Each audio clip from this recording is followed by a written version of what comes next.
نعرة هدري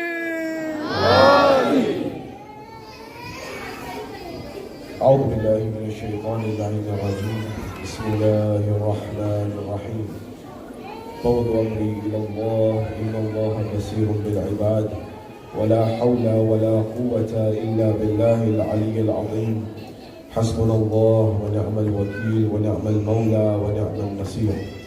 والصلاة والسلام والتحية والإكرام على الرسول المسدد المصطفى الأمجد المحمود الأحمد الذي سمي في السماء بأحمد وفي الأرض بأبي القاسم محمد. اللهم صل على محمد وآل محمد وعجل. وعلى أهل بيت الطيبين الطاهرين المعصومين المظلومين المنتجبين الذين أذهب الله عنهم الرجس وطهرهم تطهيرا. اللهم صل على محمد وآل محمد وعجل. وقل رب اشرح لي صدري ويسر لي أمري واحلل عقدة من لساني يفقه قولي. أما بعد، قال الله تبارك وتعالى في كتاب الكريم: بسم الله الرحمن الرحيم. إن الدين عند الله الإسلام. صدق الله العلي العظيم. زينوا مجالسكم بالصلوات على محمد وآل محمد. اللهم صل على محمد وآل محمد. My respected scholars, elders, brothers and sisters in Islam and Iman here in Melbourne, across the globe, wherever you're hearing my voice, Salamun alaikum jami'an wa rahmatullahi wa barakatuh.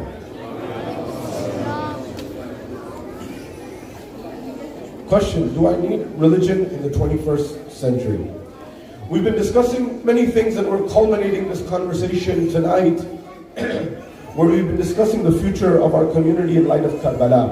And I want to just highlight a few elements of this equation so that we can connect the dots very quickly and get to our manzil, inshallah, from here and beyond. But before that, there's a request to please move forward. There are many people in the back. If you can please come forward. Sallu ala Muhammad wa ali Muhammad.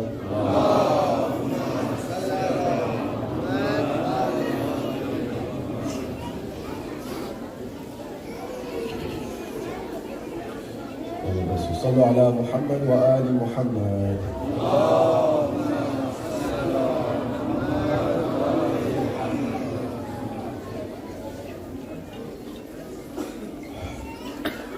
على حب فاطمة الزهراء صلوا على محمد وآل محمد. اللهم صل على محمد وآل محمد.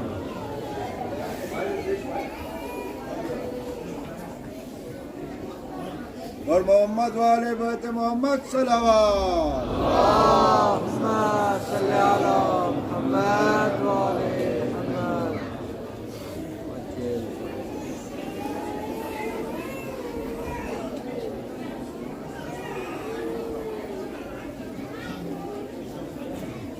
नारे Hydari.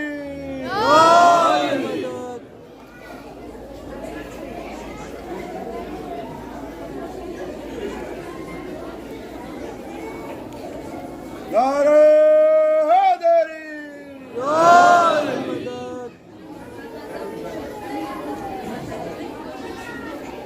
صلوا على محمد وآل محمد.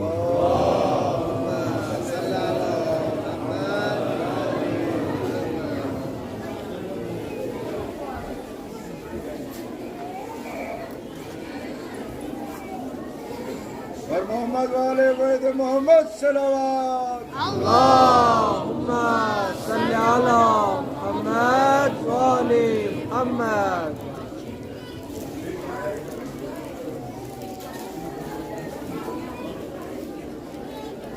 نعرة هدري.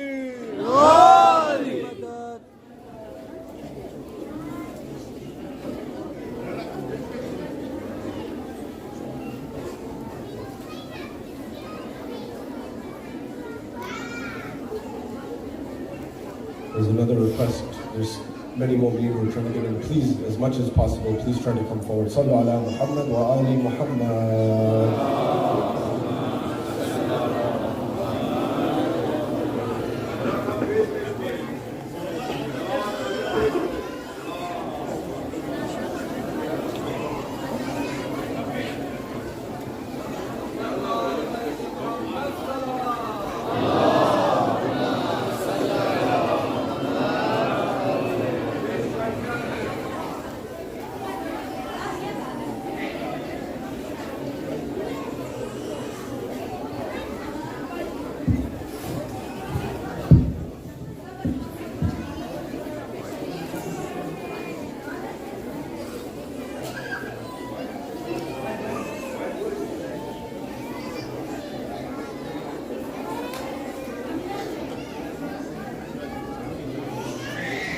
صلوا على محمد وآل محمد. اللهم صل على محمد وآل محمد. Tonight, the essence of what I want to discuss with you in Shab Ashur is your identity. Why are you and I here? And what does it have to do with my identity? As in, what should you be known for? What should we be known for? And what is our goal? And where are we going? And that is, does it mean that when we have Ashura tomorrow, inshaAllah, does Islam end after that? Does that mean I go home after that and then, inshaAllah, fi amanillah until next year? Or does Islam invite me to be active in every era and every time in some way or the other? Therefore, I want you to think about, who are you as a follower of the Ahlul Bayt? Who are you as a follower of Rasulullah, as a follower of Ali ibn Abi Talib, as a follower of Imam al-Hussain alayhi salam? And what will you do? What is your responsibility? What will you take on board as a Shia of Haydar al-Karar, as a Shia of Amir al-Mu'mineen? That means, if Imam Ali alayhi salam in every time, in every moment of his life, he was struggling either on the battlefield, in Badr and Uhud and Khandaq and Khaybar, or in the fields when he was plowing the lands and he was building gardens, and those gardens became the form of the economics and the economic stability and financial stability of his family and others in the community, or when he was the Khalifa of the Muslimin and he was looking after the poor, the orphans, the widows.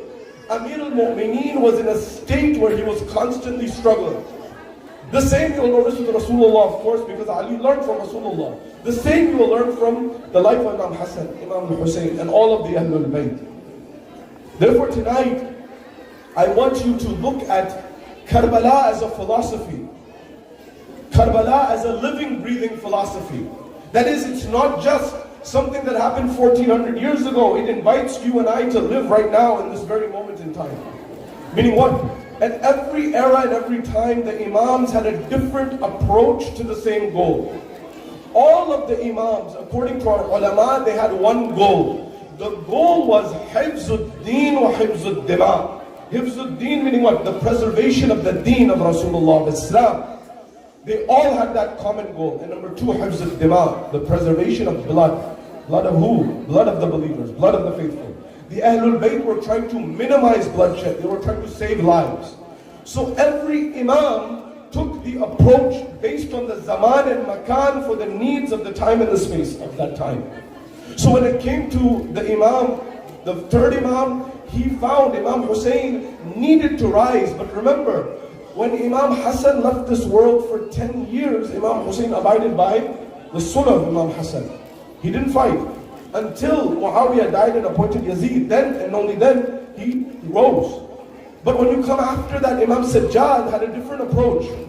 He did tabligh in a different way. He did tabligh through the du'as of Sayyidina Sajjadiyah and the rights in Risalat al-Huquq. When you came to the time of Imam Baqir became the bridge between the heart and the mind of Tashayyu of Shi'ism. The heart which had seen Karbala and the tragedy of Karbala, and now he brought the bridge into the intellectual domain of the knowledge of Ahlul Bayt. And then his son Imam al-Sadiq built on that. But then again, Imam al-Kazim was in prison for so many years. He had to deal with a different environment. And then when you see Imam al-Rida, he had a different environment. He is becoming the wali ahad of the government, of the rulers of the time, because he has to. And then you go through all of the Imams, they had a different approach based on zaman and makan. So now, as followers of Ahlul Bayt, as followers of Amir al-Mu'mineen, as followers of Rasulullah, as followers of Imam al-Hussain, what is our goal here? What is our mission here? Why are we here?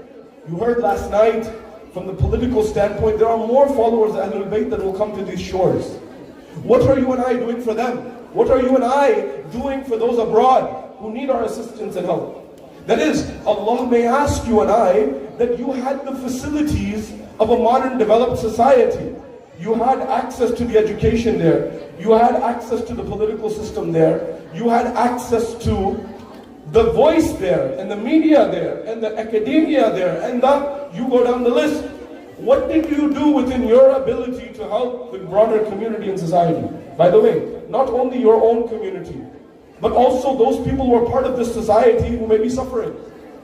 They don't even know the Ahlul Bayt yet. But everyone is on that journey. So I want you to look at living Karbala as a philosophy. If Imam Hussain alayhi salam went to Karbala on the 61st year of Hijrah on the plains of Karbala, and he gave his life along with his companions and his family, and we say to Imam al-Hussain that if I was there with you on the Yawm Ashura, on the day of Ashura, I would be with you. بِأَبِي أَنْتَ وَأُمِّي. That I would say, I'd give my life for you, my parents' life for you. يَا لَيْتَنِي كُنْتُ مَعَكُمْ. I would be with you, I wish I was with you so I could attain that high level. But maybe, okay, maybe the plains of Karbala are not there right now for you to go and fight in battle. But how will you use what is in your ability and the inspiration of Imam Hussain to say, Imam Hussain, you sacrificed 1400 years ago and you gave it with your blood and your life and your companions and your family. I'm going to do what's in my ability to struggle to raise the awareness and the banner of the true Islam, of the true Islam Ahlul Bayt. So for you it may be, I'm working right now and I'm young, but I don't know how, but I want to get an education. And I want to get this education for the sake of becoming an ornament as a follower of Ahlul Bayt. I don't know how I'll do it now, but I'm making the intent and the determination that this will be my struggle for Ali Muhammad. So I'm going to pursue that. Or you may say, I want to do entrepreneurship and business to get closer to Allah subhanahu wa ta'ala, to follow in the struggle of Imam al-Hussain, because that's also a struggle, and I'm going to use that to help other people. You know, I've met many very, very wealthy people in our communities. There's a secret that some of them have. Some of them, they make the Imam their business partner. 1%, 2%, 50%, it's up to you. How much?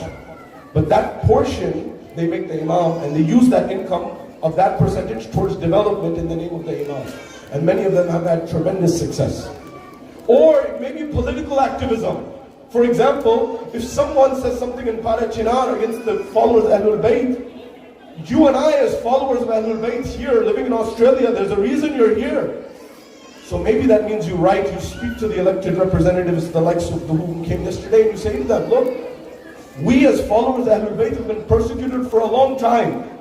And this is your struggle in light of Karbala, then maybe people won't listen to you right away. But over time they will. Why? Because you as a populace, the numbers, look at the numbers here. Look at the numbers throughout Melbourne. Look at the numbers of the followers of Ahlul Bayt throughout Australia. Look at the numbers of the followers of the Ahlul Bayt throughout the Asia Pacific. Look at the number of the followers of the Ahlul Bayt throughout Asia and Africa and America and Europe and throughout the world. Those are numbers. And as you know, politicians need numbers to get votes. Similarly, but you and I, when we have something that we're interested in, the betterment of the broader Australian society, as well as for our own brothers and sisters who may be here or abroad or otherwise. I'll tell you something. If you're not at the table in these conversations, remember my words. If you're not at the table, you are on the menu. Meaning what? That you're not going to be someone whose views are going to be taken into consideration. For example, I'll give you my own example. When I was studying in grade school, secondary school in the US, I had to read a book called Night by Elie Wiesel. Interesting book, and it was on the Holocaust. Why? Because a law had been passed in my state that this is a book this is a subject that needs to be taught to children in schools. But you and I were not at that table and said that, you know, that's fair, why not teach that? Very good. But also, why not teach Karbala? Why not teach Imam Hussain? Why not teach what happened on the plains of Karbala? That should also be taught in addition. But if there's no one to raise the voice to tell the world who is Imam Hussain, then who's going to stand there and sit in that meeting to tell them this? Representation. That's why I want you to live Karbala as a philosophy. That is, when you say, Alhamdulillah, my food is taken care of, my house is taken care of, my clothes are taken care of, my immediate family is taken care of, Alhamdulillah. Did Imam Hussain say that? That, oh, okay, everything's good. I'm going to stay back. I told you the other night that Bibi Zainab, her husband, was the wealthiest man in all of Arabia. IMF, World Bank, all in one. The governments needed loans, they would come to him. She could have said, I'm not going to go, I'm going to stay back. Did she do that? No. As a follower of Ahlul Bayt, you should always be struggling towards going to a higher manzil, a higher maqam, a higher position. and fighting and struggling, whatever your approach is, to do the right thing, to make the world a better place for others. And one of the things that necessitates is sometimes you have to know how to work together. And if you don't, you may suffer. Remember this. Culture versus religion. Did Allah subhanahu wa ta'ala allow culture or not? Or is culture wrong? Thaqafat. Some people say, get rid of all of this culture, we don't need it. And some people say, we only want religion, we don't want any culture. And some people are the other way, they say, we only want culture, we don't want any religion. That also happens. And in that environment, what did Islam say? What did Allah say? Whenever it comes to this, there are three things. The reason why Islam came to Mecca in the year that it did, in the 7th century, was very particular. It was not a coincidence. Allah has a system, and that system is, when His religion comes to the world, one of three things happens. Either it absorbs elements of the culture, rejects elements of the culture, or transforms elements of the culture. Remember my example. People say, oh, we get rid of all of this culture. This will happen at some point in time. But remember, religion has never existed without culture. Culture is like the aquarium. You know, in the aquarium has glass on all sides. And inside is water and fish. The water and the fish are the religion. The water is the religion. The container, the glass, is the culture. So when you say get rid of all culture, what you're really doing is you're swapping one culture for the other. You're changing culture for another, which has happened. But stay with me here. Either three things happen. Either it accepts, rejects, or transforms. Example, when Christianity came amongst the Romans had certain things that Christianity accepted, certain it rejected, and certain it transformed. For example, their systems of organization, perhaps Christianity absorbed. Or things that were rejected, the class system and the racism, it rejected. And then when it came to transformation, it transformed things like their art. For example, they used to do art in marble. Christianity said, we will do artwork in the name of Christianity in this marble work. Now come to Islam. In Islam, the same thing happened. There are elements and aspects of the culture of the Arabs that Islam absorbed, aspects it rejected, and aspects it transformed. So what did it absorb? The Arabs, even before, they had many problems, but one of the things that they had even before Islam was generosity, sakhawa. They were very generous. And they looked at it, they looked down on it if you were not generous. So generosity, Islam says, is a good trait, absorb. What did it reject? It rejected racism. Not my words. The Emir Stein Institute in the United States, along with researchers at Rice University, they said, who is the first documented anti-racist in history? They said the first documented anti-racist that we know in history is Muhammad. Why? Because before Muhammad, there were people who said, we will not be racist, but they did not call others to stop their racism. Muhammad, when he said, no Arab is better than a non-Arab, no non-Arab is better than an Arab, except on the basis of taqwa, no white is better than a black, or no white is better than a black, no black is better than a white, then he said, that was the first documented statement of anti-racism, according to that institute. Meaning what? Rasulullah was well ahead of the curve. About what are you looking at skin color for? Why are you looking at these other externalities? Look at the heart of the person. Look at the goodness of the person, that's what matters. Similarly, if you and I are followers of that, we should realize that. So one, Islam accepted some things, rejected some things, it transformed some things. For example, one of the things, as you know, Hajj was done before Islam as well. But Islam absorbed it and made the niyyah for Allah subhanahu wa ta'ala alone. Another example is, do you know what was the most important thing in Arabia before Islam? One thing. The most important thing in all of Arabia at that time before Islam came was one thing, the qabila, the tribe. If you did not have a qabila, if you did not have a tribe, you were dead in the water, you were alone. And there was no one to protect you, there was no one to look after you, there was no one to take care of you. So what would happen to someone like Salman al-Farsi or Salman al-Muhammadi, who came from a different part of the world, and he comes to Arabia now? Is there anyone to look after him? So this is where Islam transformed the tribe, the qabila, from one isolated qabila, those that used to fight each other one-on-one, and used to fight each other two-on-two in different tribes, and Allah's messenger, through Allah's will, said, we are going to transform the qabila into the ummah.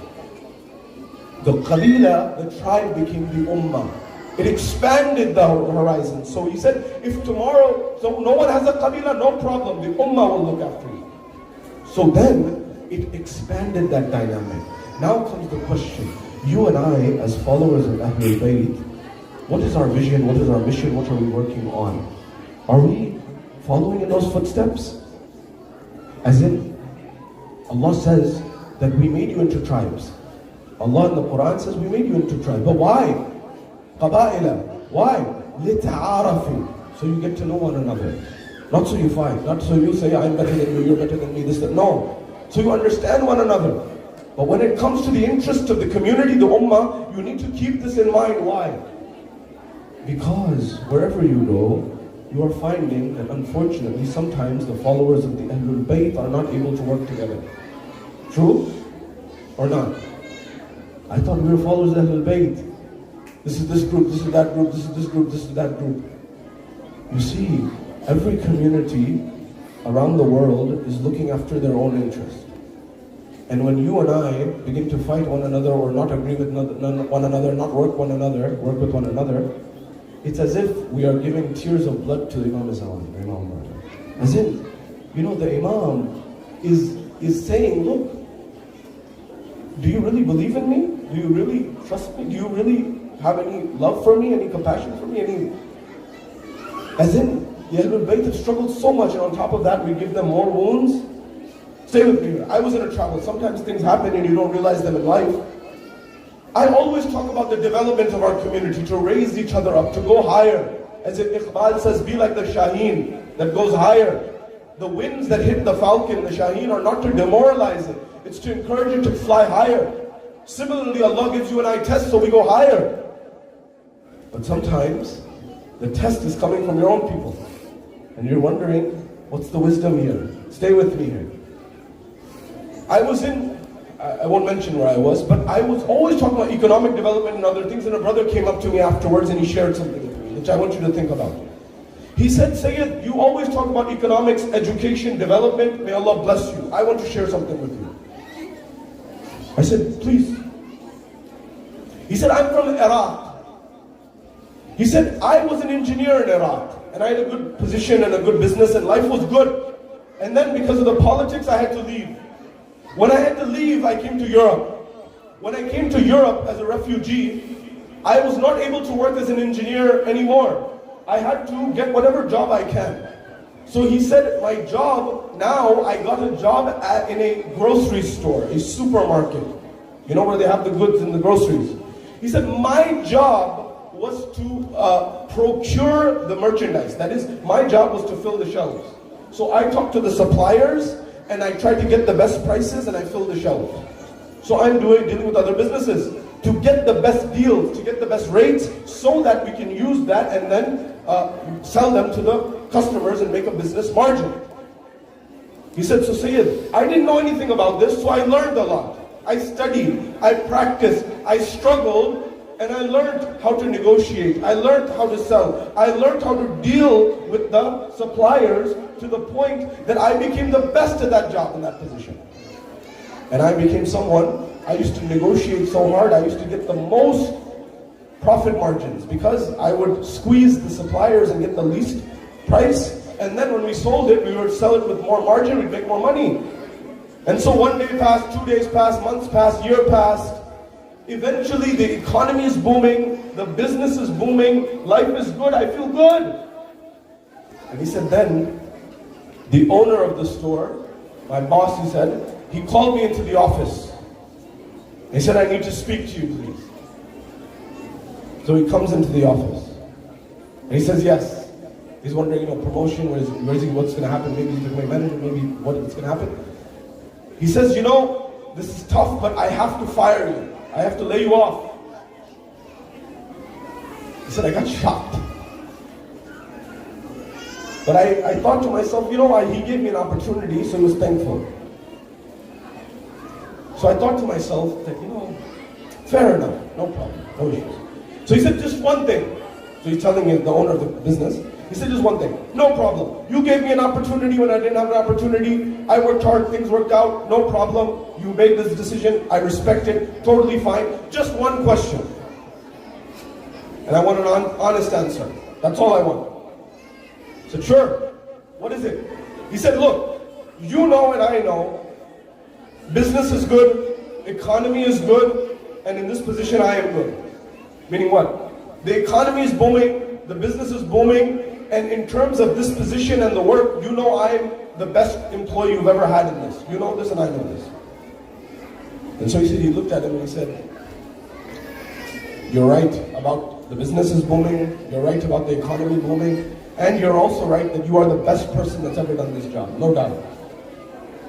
So then he asked, then why? Why? If there's no need. Then he said, the answer that I got, he said, I will never forget. He said, yes, all of the above are true. You're best at this business. The business is booming, the economy is booming. There's no apparent need. There's only one reason why I have to lay you off and let you go and fire you. And he said, what is that? He said, the reason is you did not understand the system. He said, what? What do you mean I didn't understand the system? He said, you see, the thing is, you negotiated very hard with the suppliers and you got the best price and you helped us get higher profit margins, but you didn't realize one thing, and that was this. All of my suppliers are part of our system, meaning all of my suppliers are from my community. And when you pinch them and you negotiate so hard with them, they suffer. And when they suffer, as a result, our community suffers. And I cannot allow that, and we cannot allow that. Therefore, I have to let you go. This level of alignment in the better interest of the community has led that community to succeed in almost every avenue in life. And you can imagine who I'm talking about. So similarly, when it comes to this, what is our vision as followers of Ahlul Bayt? Would we do this? Have we come to that realization that perhaps we should collaborate, we should work together to try to do something, to build something? I want to share one thing with you as we're drawing towards our conclusion. Look, when Karbala happened, what happened after Karbala? And if you read the books of history, you'll find the ulama will tell you that after Karbala, Imam Sajjad had his own struggle. You know what Imam Sajjad's struggle was? Imam Sajjad's struggle was, he had to do three things. Number one, after Karbala, there was some lack of clarity amongst the followers of the Ahlul Bayt as to who will the Imam be. Because it was Imam Ali, then his son Imam Hassan, then not his son but his brother Imam Hussain. So some people were saying, will it be the brother or will it be the son who will be the Imam afterwards? Right now it's clear for us, but at that time, some people knew the riwayah that Rasulullah had already said, after Hassan and Hussain there will be no other brothers that are Imams. But some people forgot this. So according to riwayat, Muhammad Hanafiya, one of the sons of Imam Ali, he declared his imamah. So some Shias began to follow him. Now Imam Sajjad has to explain to the Shia community, now there's a rift, there's groups. One group is following Muhammad Hanafiya, one group is following Imam Sajjad. So he said to my uncle, now look, he could have said, Imam Sajjad could have said, his uncle, my uncle, I'm the Imam, sit down, you have to listen. But look at the adab and the akhlaq of Imam Sajjad. As the same way Allah said in the Quran to Musa, اذهب إلى فرعون إنه طغى, but he also said قولا لينا, talk to him in a light tone, and a soft tone so he understands and he listens. Sometimes when you use harsh tone, it does more damage than good. The person doesn't listen. They become more arrogant sometimes. So he said, look, Imam Sajjad has to explain to him. He said, my uncle, why don't we use Hajr al-Aswad to try to understand who is the truth? And then they went to Hajr al-Aswad, and Hajr al-Aswad gave witness that Imam Sajjad is the Imam. Now, Imam establishes his Imamat, number one. But he now has to bring the community together. Because the other group, when groups emerge, they say, even when things are proven wrong, it's difficult for them to say I was wrong. Human nature. But the Ahlul Bayt teach you, no, you shouldn't be like this. So now the Imam had to bring together the Shia community. How did he bring together the Shia community? He used the azah of Sayyid al-Shuhada. The riwayat say that he would always tell people that I don't go to happy gatherings, I don't go to celebrations or weddings after Karbala, but if you have a majlis of my father, then maybe I will attend. And he used to attend. But how sad is it that sometimes in our world today, followers of the Ahlul Bayt are using the same majlis of Imam Hussain to divide people, to bring people apart. Is this Islam? Is this the Islam of the Ahlul Bayt? Who will change that? Your generation has to change that. To say that what's important here is the zikr of Sayyid al-Shuhada. I'm not the one who's important. Me as an individual doesn't matter. It is the zikr and the azab Sayyid al-Shuhada that's important, that needs to be commemorated. Because that gives us life every year, year after year. And finally, in that environment, Imam Sajjad had to explain to people what is true Islam in an era of Banu Umayyah, where there was strict surveillance, strict censorship, strict difficulty. You know, censorship was not only in that time, censorship is also now. There's censorship even going on in our communities, it happens, doesn't it? Even in terms of when it comes to the Ahlul Bayt, we as followers, do you know that some Shi'as are in taqayya against other Shi'as? It happens, believe me. So as followers of Ahlul Bayt, if this is the environment that sometimes has emerged, how will we change it as followers of Ahlul Bayt? We should be concentrating on this. So what did the Imam do to spread Islam in the environment of Banu Umayyah? He used the du'as of Sayyid al-Sajjadiyah and Risalat al-Huquq. Now, stay with me. Live Karbala as a philosophy. And think about this for a moment. Why do I need religion? Why do I need Karbala? Why do I need all these things in this era, in the modern environment? And I'm answering this question for you and the next generation. Remember this. Emil Durkheim, he wrote a book in 1897 called Le Suicide. In English, it translates suicide. And he was living in Paris. He was a professor at the Sorbonne, the University of Paris, where Dr. Ali Shariati got his PhD. And he was teaching there, and he was he was one of the fathers of sociology, the studies of societies. And he was looking at France, but he was also looking at Italy, England, and Holland, the Dutch. If you look at the superpowers of the world today, you'll find it's perhaps the US, and before them the British, and before them the Dutch, and before them the Ottomans. So in this era, the Dutch were most advanced, and the Italians were the most agricultural, farming society. Stay with me here. And England was in the middle. It was partially agricultural, partially industrial. And this was 126 years ago. And what Durkheim looked at, he looked at what happens to society when industrialization increases, when economic development increases, when modernity increases. Many good things happen. But one thing happens that's not so good. What is that? Durkheim compared Italy and England and Holland, or the Dutch, or Netherlands, and he realized that as industrialization increases, the suicide rate in society increases, which is still true till this day. That is, people become much more unhappy. And this is as true in France and Italy and Holland and England as it is in South Korea and Japan. So what is it that we need? Why? According to Durkheim, he said, there are a few reasons in his opinion as to why this happens. And keep these in mind, they'll help you in the future. He said, number one, society is moving in an industrial economy. They are moving from community-based to individual-based. Community-based, meaning in a community-based society, there's pros and cons. Pros is you have a family structure, you have a tribe system, you have a system of community. But individual system, you maximize yourself as an individual. There's pros and cons on both sides. So in an individualistic society, you do what's in your interest as an individual. So if that means I go to the best school and I leave my family, so be it. Or if I get the best job and I go across the world, so be it. I have to maximize my potential as an individual. But sometimes this comes at the cost of family. So for example, there's another element of this. And the reason it causes pressure on the mind, according to sociologists such as Durkheim and others, is in an individualistic society, such as America, such as Canada, England, and similar, when you win, when you make it, when you achieve success, so you become Elon Musk, Jeff Bezos, Bill Gates, and you make all the money from the societal perspective, If you make it, society gives you all the applause and says you made it, congratulations, you made it. Why? Because of hard work. But if you don't make it, then society puts you in a much crueler place. Society says you didn't make it because you didn't try. And that's not always true. So this is one of the things that causes the pressure in the mind for a young person. Especially those community leaders, pay close attention to what I'm saying. You're going through this right now. We're going through this in America right now.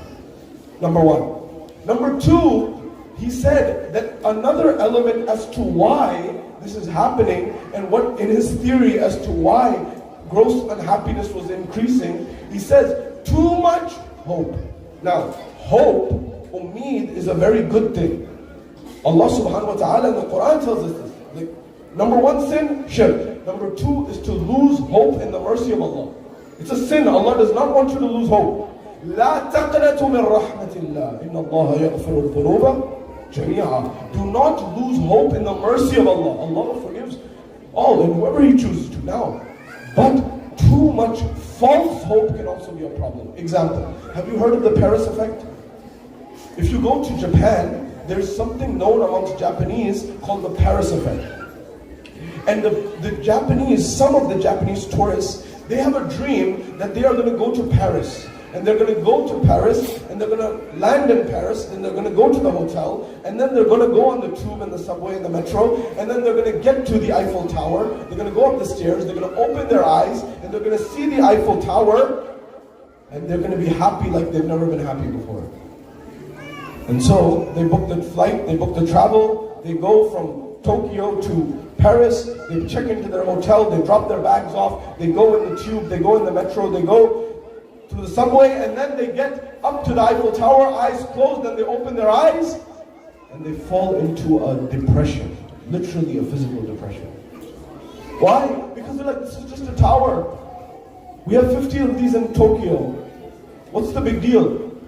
The same thing sometimes happens in our world. We think, you'll become a multi-millionaire, billionaire, trillionaire, and after I become that, then I'll be happy, alhamdulillah. And you get there, and you're like, it's not very different. Once my basic needs are met, it's not very different. So how do you use that extra income? You don't use it on getting the nicest car. You get the nicest car, you want it, not haram, no problem. But you will get happiness through helping others.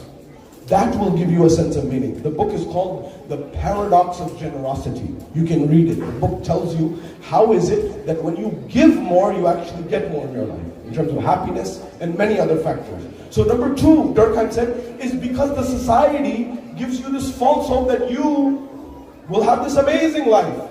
Doesn't Disney do this? It tells you your spouse, your perfect husband is somewhere out on the other side in Norway or somewhere like this. And you have to go find that person. When in reality, maybe the perfect candidate for you to marry is in your own city, your own town, and you'll be much happier. But the dreams sometimes are good and sometimes they're very problematic because they give you a false sense of reality. Number three, Durkheim says, too much choice. Too much choice? Too much hope? Too much. Now number two, too much choice? Well, how can that be bad? I thought choice is too good. Even choice can be too much in some sense. Choice is good. Freedom is good. No doubt about it. But we're talking about what happens in the mind. So read this book, I want you to read it. It's called The Paradox of Choice by Dr. Barry Schwartz. Dr. Barry Schwartz, in his book, The Paradox of Choice, he shares a study. He's in the United States at Swarthmore College. He said, look, I sent two groups into the grocery store, in the supermarket. Stay with me here, please. This is a very important thing that I'm mentioning, especially on a night like this, so that this message can come across. He said, I sent Group A and Group B. Group A, I told them, pick between these 4 breakfast cereals. These 4 cereals. And then Group B, I told them to pick between these 20 breakfast cereals. And then he asked Group A, how many of you are satisfied with your decision, happy with your decision?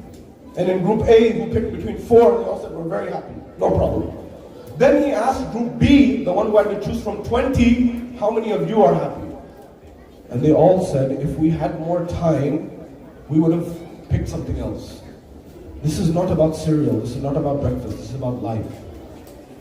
we are living in this life where we're never happy and satisfied because what is in front of us we don't appreciate. We take that for granted.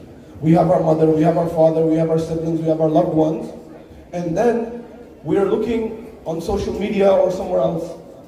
Social media has many good aspects, but remember one thing, social media is a highlight reel. Does social media show you the worst parts of society or best?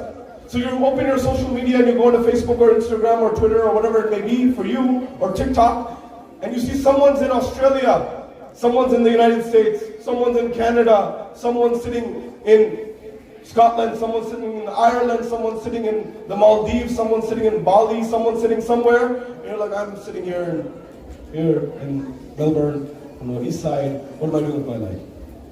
But no one tells you the difficulties. No one says, I got a ticket today, I got pulled over today, I ran out of money today. No one's saying that. They're only telling you the positive. So you start thinking no one else is having problems in life. Whereas everyone's having problems in life, or they're not living.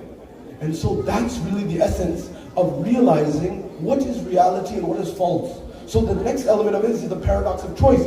Be grateful for what you have, and also strive for higher planes. So don't just go for the next thing and not appreciate what you have at the same time. Third element. Fourth element, as we're drawing to a conclusion here. The fourth thing that Durkheim said as to why he believes mental health challenges were increasing in a society that's industrial, he said the family structure breaks down. Family structure gets affected.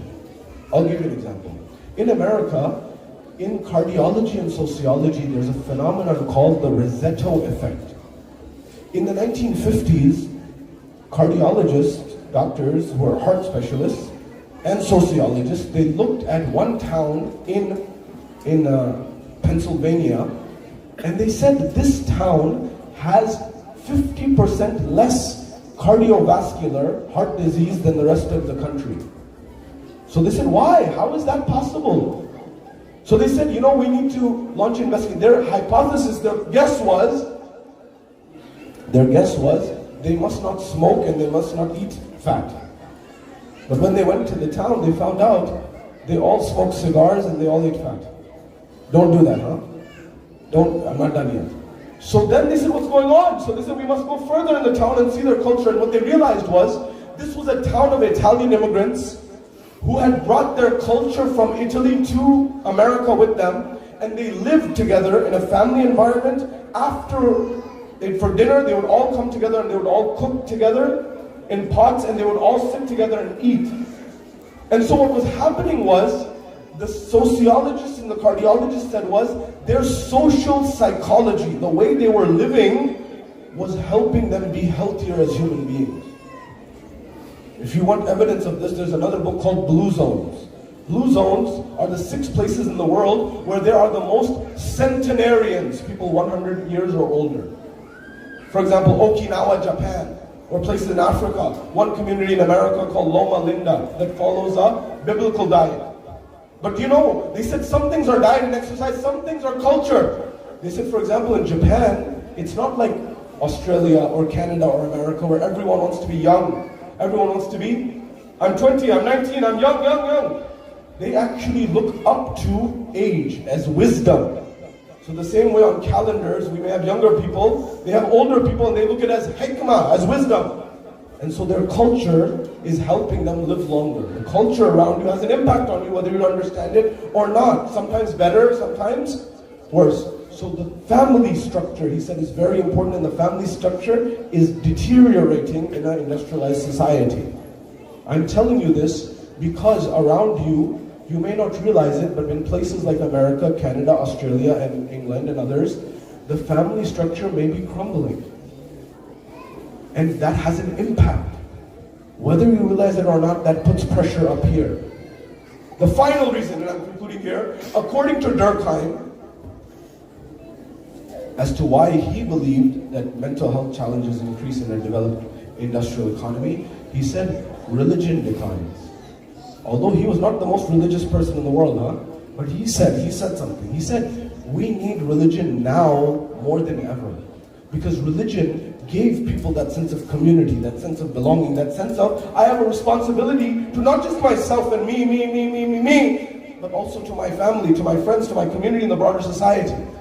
And he said that decline is causing us to suffer. Why the religion? Why? I'm telling you, that's the answer that is there.